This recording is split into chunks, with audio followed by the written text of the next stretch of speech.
Yes, hello to all of you. I welcome you all to this new session, D&D, Daily New Digest, जिसमें हम आज कुछ और topics जो आज अलग अलग अखबारों के आए हैं उनको डिस्कस करेंगे और अकेडमिक पॉइंट ऑफ व्यू से कैसे न्यूज़पेपर्स को रीड किया जाता है उस पर बात करेंगे।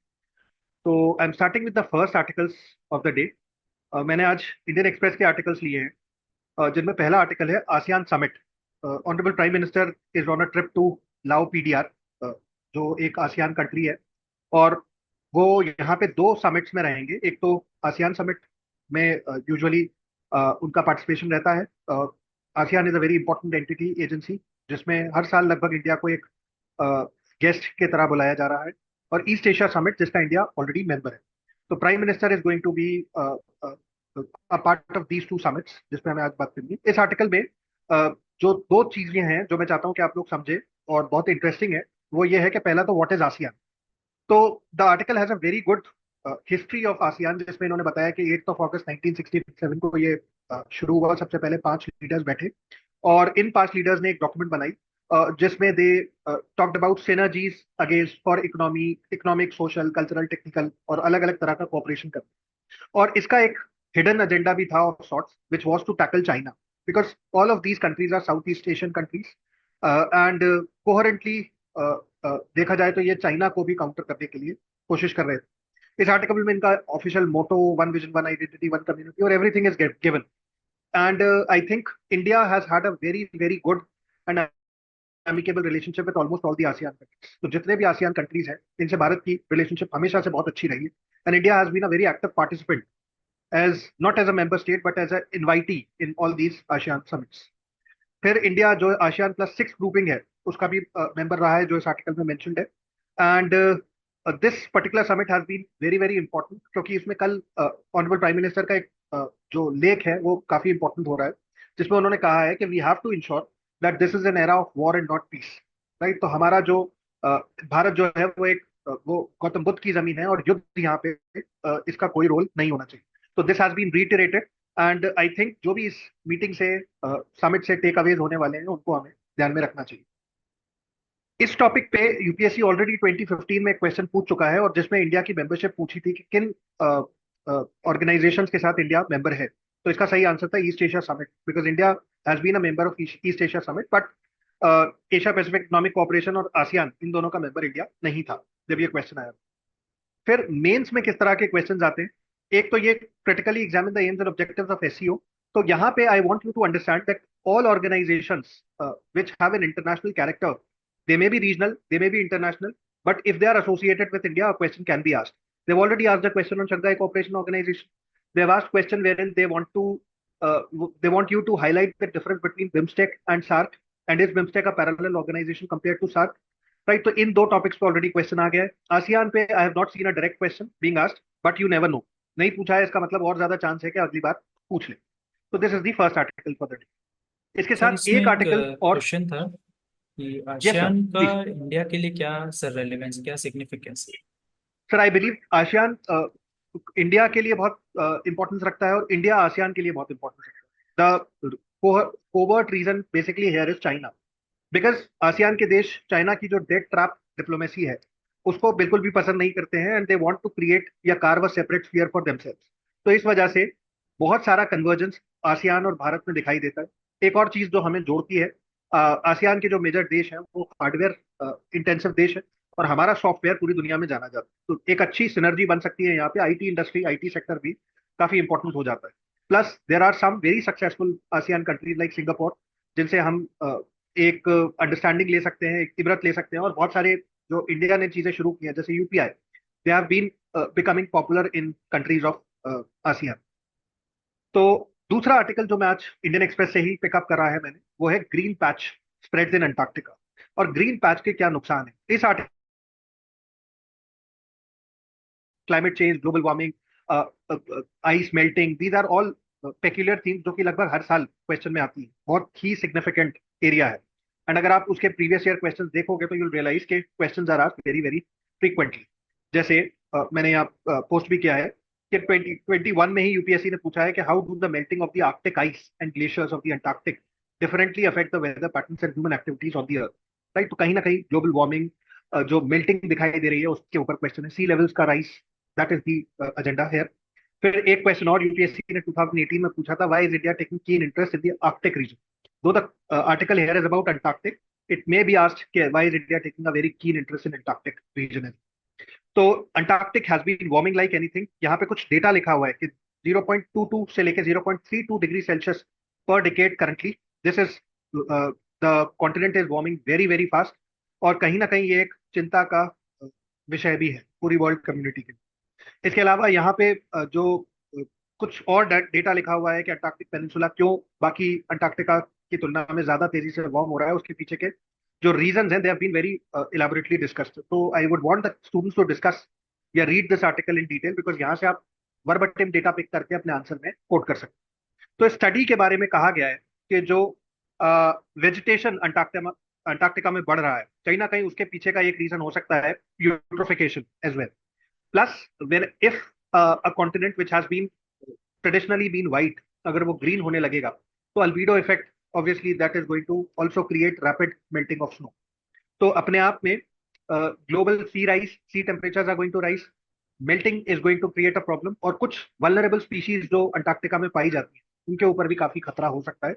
उस सेंस में इस आर्टिकल का डेटा, इस आर्टिकल में जो नंबर्स लिखे हुए हैं, I think they are very very relevant and students should have clear understanding as to what this is. So this was from my side. Now I would want to invite Kanhaiya sir to take the discussion forward.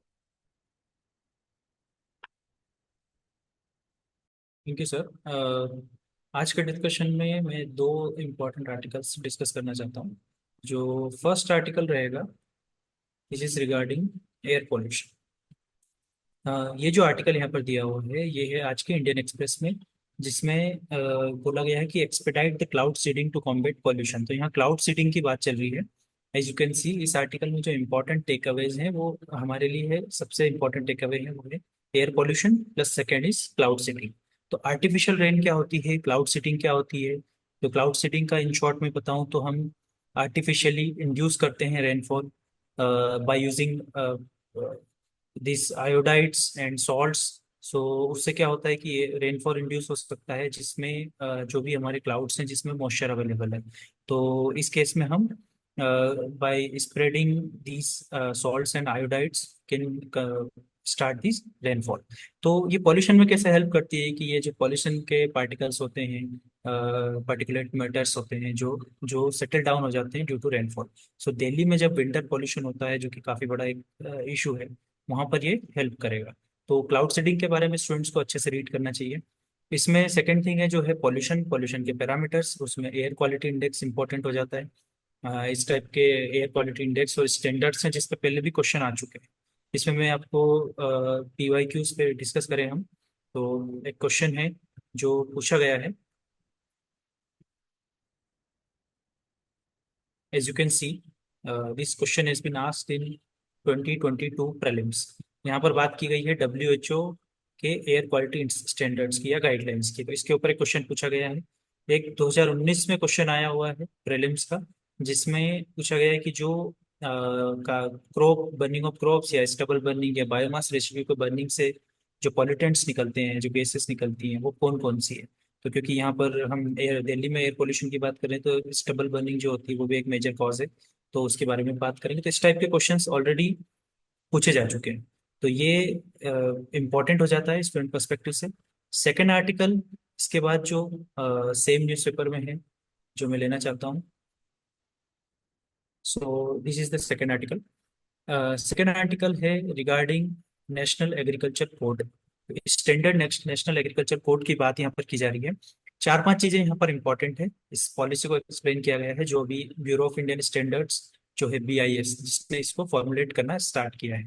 तो first thing regarding this bureau of Indian standards जो यहाँ पर mention है, what is NAC, ये agriculture code क्या है उसके पहले स्टार्टिंग में यहाँ मेंशन है PIC is the national body which sets standards for different products across various economic sectors. तो यहाँ पर PIS का मैंडेट दिया हुआ है। तो एक ये बॉडी इंपॉर्टेंट हो जाती है स्टूडेंट्स के लिए।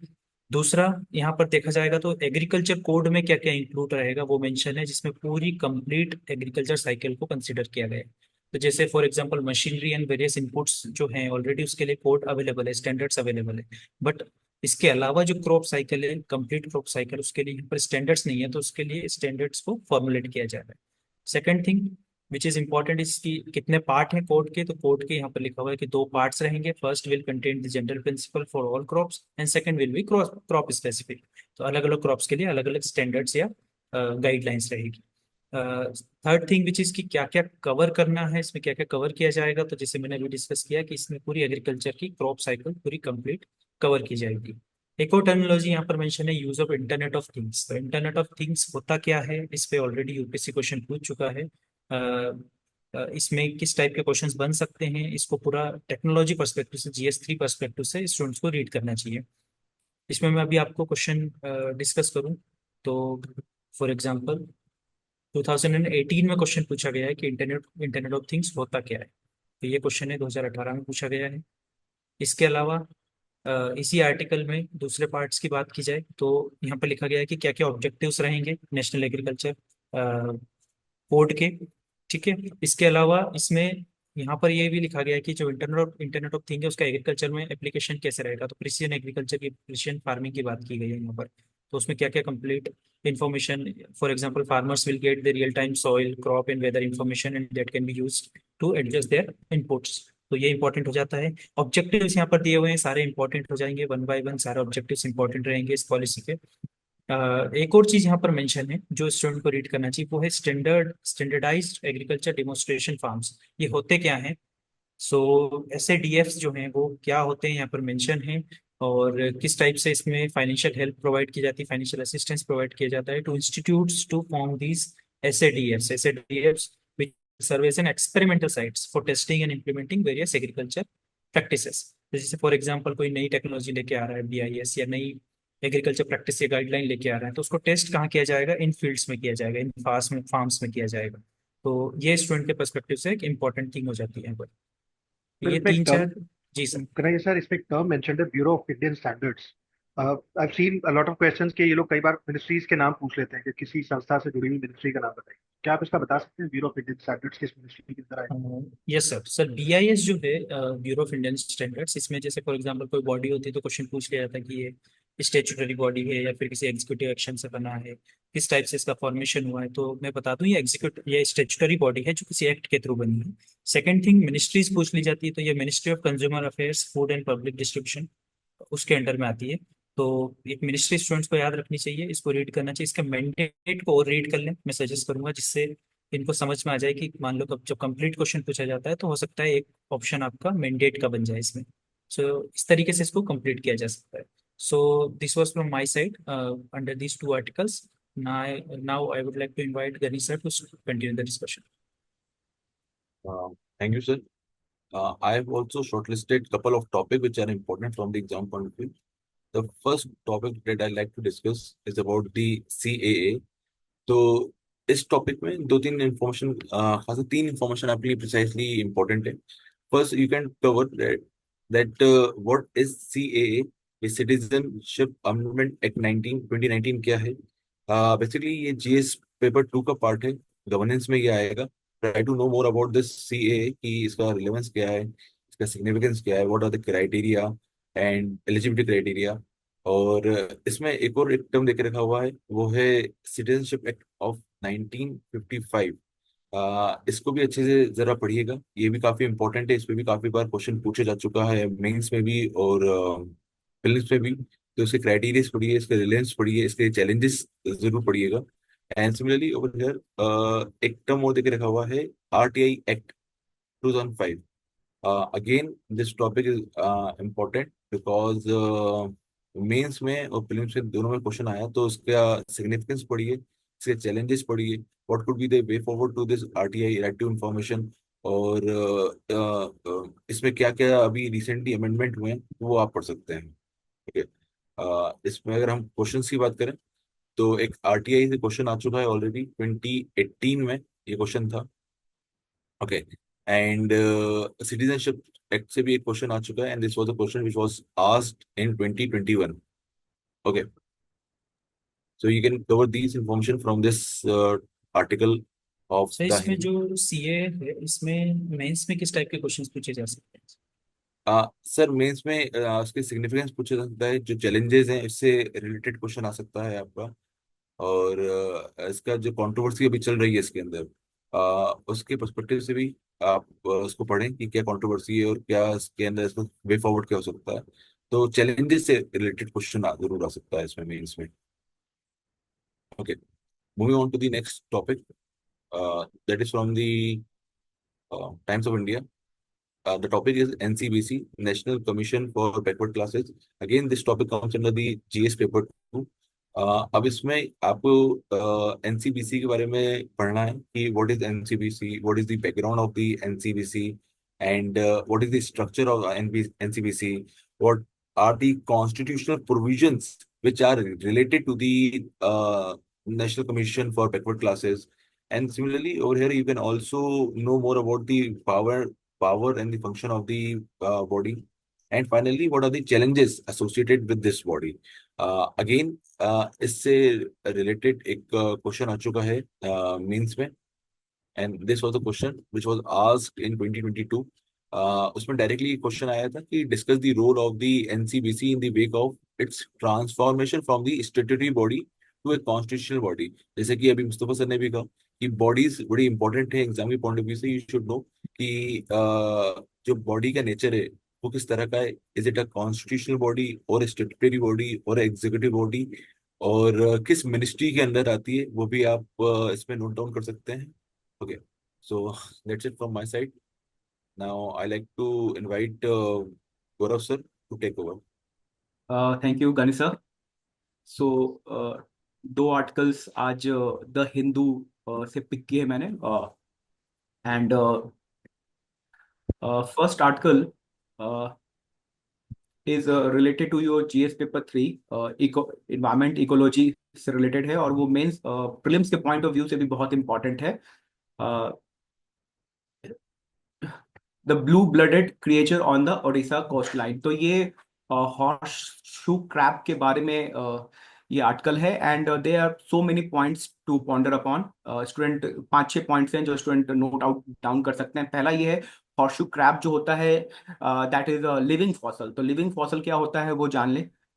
दूसरा है कि इन अगस्त दिस ईयर जो जियोलॉजिकल सर्वे ऑफ इंडिया और जो उड़ीसा फॉरेस्ट डिपार्टमेंट था, उन्होंने मिलकर एक प्रोग्राम इनिशिएट किया था for the tagging of horseshoe crab. तो क्वेश्चन ये पूछा जा सकता है कि like geological survey of India और आईयूसीएन ने ये इनिशिएटिव लिया है, तो वो गलत होगा। इसमें उड़ीसा फॉरेस्ट डिपार्टमेंट है।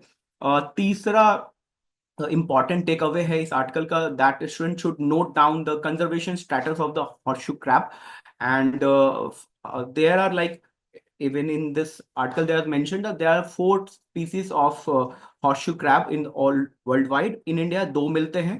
तो डेटा डिफिशिएंट कैटेगरी है इंडिया में, जो 2 मिलते हैं वो डेटा डिफिशिएंट कैटेगरी है। आईयूसीएन उसके पास डेटा नहीं है, and wildlife protection act में ये शेड्यूल 2 में मेंशन है, although it is mentioned here in like 2005। इसको शेड्यूल 4 में रखा गया था, but now we all know कि एक रिवैम्प हुआ है वाइल्ड लाइफ प्रोटेक्शन एक्ट। इसमें अब 6 के जगह बस 4 शेड्यूल्स हैं, तो it is mentioned in schedule 2।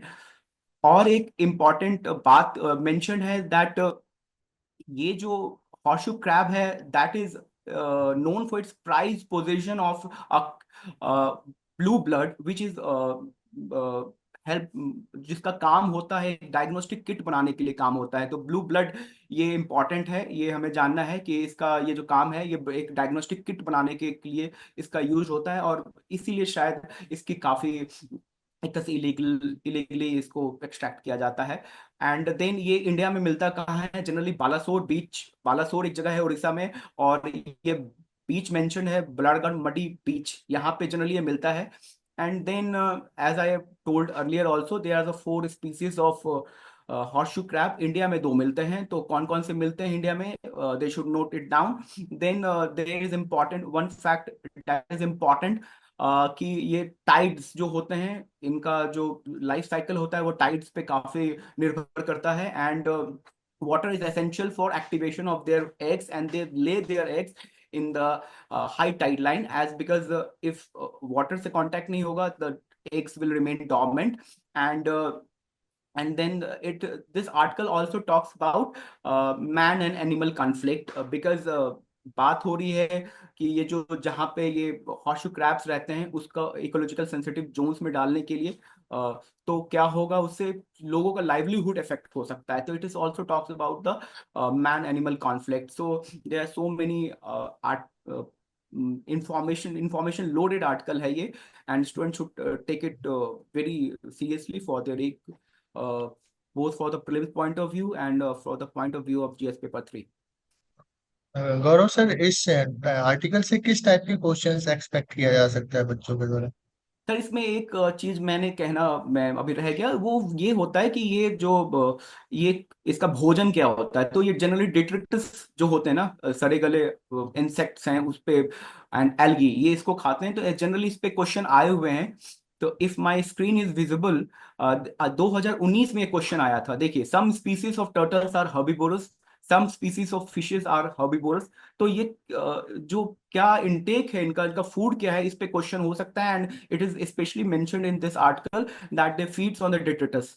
तो ये हो गया। अब मैंने एक क्वेश्चन इस पे बना दिया कि nesting of horseshoe crab takes place along the margin of high tide line, और इसका water is essential for the activation of the eggs of the horseshoe crab. तो क्या ये असर्शन रीजन का क्वेश्चन है, ये बन सकता है, उसमें बहुत इजीली मेंशन्ड है ये। तो and student to note this fact कि किस तरह के क्वेश्चंस बन सकते हैं। Coming to second article in this edition of Hindu only, today's edition of Hindu only, ये मेंटल हेल्थ प्रोग्राम के ऊपर है। गवर्नमेंट का जो इनिशिएटिव है टेली मैनस, ये हाँ, the Tele Manas assistant reach Puducherry soon.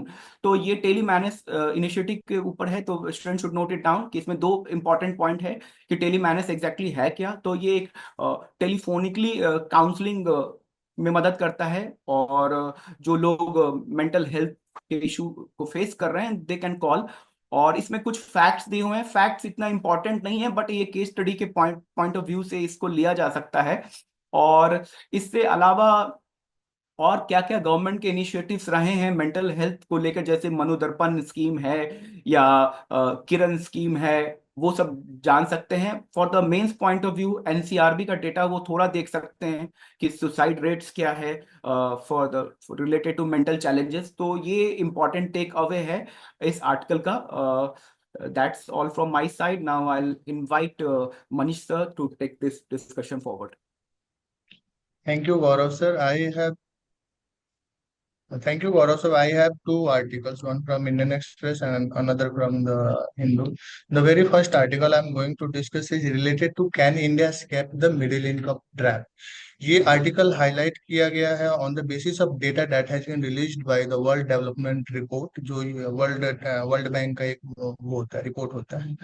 तो इसमें ये हाईलाइट किया गया कि what are the challenges that is India is going to face in order to break this trap, और ये ट्रैप होता क्या है। तो first thing student need to know कि when country is considered under the basket of middle income, when you per capita income जो है ना वो $1,136 से $13,845 के बीच में रहता है, then you are considered as a middle income country. तो जो ये ट्रैप का कंसेप्ट है कि what is middle income trap, तो ये क्या होता है कि after achieving a certain level of development your economic face the issue of stagnation. मतलब डेवलपमेंट तो होता है बट उस लेवल पे नहीं होता है। तो ये एक साइकिल, विशियस साइकिल है जिसमें कंट्री ट्रैप हो जाती है। तो ये इन्होंने ऑब्जर्व किया है कि लास्ट 34 ईयर्स में देयर आर ओनली 34 कंट्री जो इस ट्रैप को ब्रेक किया है। तो इस ट्रैप को ब्रेक कैसे किया जा सकता है, इन्होंने अप्रोच दिया है that is investment, infusion and innovation. तो इन्वेस्टमेंट करना है so that you can bring into your economy the global technology, and you need to create a environment where such environment जहाँ पे डेवलपमेंट के लिए चीजें हो सके, है ना। तो ये 3 पॉइंट यहाँ पे है। Then after this article is talking about the country which has broken this middle income trap. इसमें सबसे जो ज्यादातर कंट्री 34 में है उसमें से यूरोपियन यूनियन की कंट्री है। तो यहाँ पे जो स्टेट का क्या रोल है वो हाईलाइटेड। यहाँ पे स्टेट ने क्या किया, इन्होंने फैसिलिटेट किया ग्रोथ को और मोबिलाइज किया कैपिटल और लेबर को। यूरोपियन यूनियन की जो बात हम कर रहे हैं। दूसरा यहाँ पे केस स्टडीज है साउथ कोरिया का। यहाँ पे जो डेवलपमेंट का था ना, वो that was totally led by the private sector. और प्राइवेट सेक्टर को एक्सपोर्ट के लिए स्टेट ने ये किया, उनको सपोर्ट किया। और जो कंपनियां अच्छी कर रही थी उसको फर्दर टेक्नोलॉजी से इंपावर किया स्टेट ने, और जो फेल कर रही थी उनको उन्होंने छोड़ दिया। The second case is related to Chile. तो चिली में क्या हुआ कि इन्होंने नेचुरल रिसोर्स रिच कंट्री है ना, तो इसको एक्सपोर्ट करके इस ट्रैप को ब्रेक किया था। तो द आर्टिकल इज सेइंग कि India can go with the approach of South Korea. However there is still some challenges, है ना। तो यहाँ पे कहा कि as a state India should need to be very neutral, it should not be biased towards any particular company और any private sector. जो effective है, जिनमें कैलिबर है, they need to be supported, और जो अच्छा नहीं कर रहे हैं लेट देम फेल, है ना। तो यहाँ पे जो चैलेंजेस की बात करती है, तो वहां पे चैलेंजेस क्या है कि the manufacturing sector is stagnant in our country, है ना। तो वो जो काम साउथ कोरिया ने किया एक्सपोर्ट को बढ़ाकर, वो हम नहीं कर पाएंगे उस लेवल पे। दूसरा यहाँ पे है employment increasing in agriculture and low productive forms following the pandemic, है ना। तो एज वी नो कि एग्रीकल्चर से जो हमें आउटपुट मिलता है और जो पर कैपिटल जीडीपी में जो एडिशन होता है बहुत मिनिमम होता है ना। तो उसके बाद से तीसरा यहाँ पे है कि जीडीपी तो हमारा लास्ट 5-10 ईयर्स में ग्रो किया 7% पे, बट जो एम्प्लॉयमेंट लोग कर रहे हैं they are not getting that benefit. Their wages is increasing in the range of 5%। तो डिमांड ड्रिवन जो इकोनॉमी होता है उसको भी ये सपोर्ट नहीं करेगा। The first last challenge that is our democratic system of work. जो साउथ कोरिया में और चिली में जो एक्सपोर्ट ड्रिवन जो स्ट्रेटजी को फॉलो किया गया था, इसको सुपरवाइज कर रही थी military, but as a democratic we have certain limitations. तो ये भी एक चैलेंज है। लास्ट में हाईलाइट करता है the challenge of policies to promote state intervention to ensure growth while maintaining the sensitivity of the democratic ethos. तो ये 5 चैलेंजेस हैं जो हम लिख सकते हैं, और कैसे ब्रेक किया जाता है वो भी इस आर्टिकल में है। केस स्टडीज भी हमें मिल जाता है, तो हम इसको मेंस के पॉइंट ऑफ व्यू से यूज कर सकते हैं। तो ये लेकिन मिडिल इनकम ट्रैप का यूटिलिटी क्या है? यूटिलिटी अगर एज ए स्टूडेंट बात करें तो see our country is going through that phase, है ना। तो इकोनॉमी में प्रीलिम्स में ऐसे इससे क्वेश्चन बन सकता है कि what is the concept of middle income trap, और क्राइटेरिया क्या होता है ना। जैसे क्राइटेरिया है कि आपका इतना इस स्लैब में हो तो you will be considered as a middle income country. Okay, sir. The second article I have picked is related to MLA local development local area development fund से। इसमें क्या होता है ना, इस आर्टिकल प्रीलिम्स के पॉइंट ऑफ व्यू से important है। तो इसमें हमें जो सीखने को मिलता है दैट इज की एमएलए जो फंड है वो आखिर होता क्या है। ये दिल्ली गवर्नमेंट ने रिसेंटली हाइक किया। तो इसमें क्या होता है कि एमएलए को कुछ सर्टेन अमाउंट ऑफ मनी दिया जाता है ताकि वो अपने लोकल एरिया में जो भी डेवलपमेंट से रिलेटेड वर्क है उसको करे। The work can be related to road से developing parks, laying sewer lines, related things है ना। और दूसरा इसका इंपॉर्टेंट टेक अवे ये है कि how we can use this fund for the development of PRI institutions. क्योंकि एमएलए का पार्ट बहुत इंपॉर्टेंट हो जाता है, पीआरआई के पास फंड की कमी हम हमेशा सुनते हैं, तो we can channelise this fund smartly in that area. इससे रिलेटेड प्रीलिम्स में क्वेश्चन आया है, तो हमें वो जो फंड की यूटिलिटी कहाँ कहाँ पे है हम उसको जान सकते हैं। फॉर एग्जांपल 2020 में एक प्रीलिम्स में क्वेश्चन आया था related to MP lads fund, which statement is correct. तो जो क्राइटेरिया दिया गया था इसमें से सिलेक्ट करना था। On with that I would like to conclude today session. Thank you all for participating.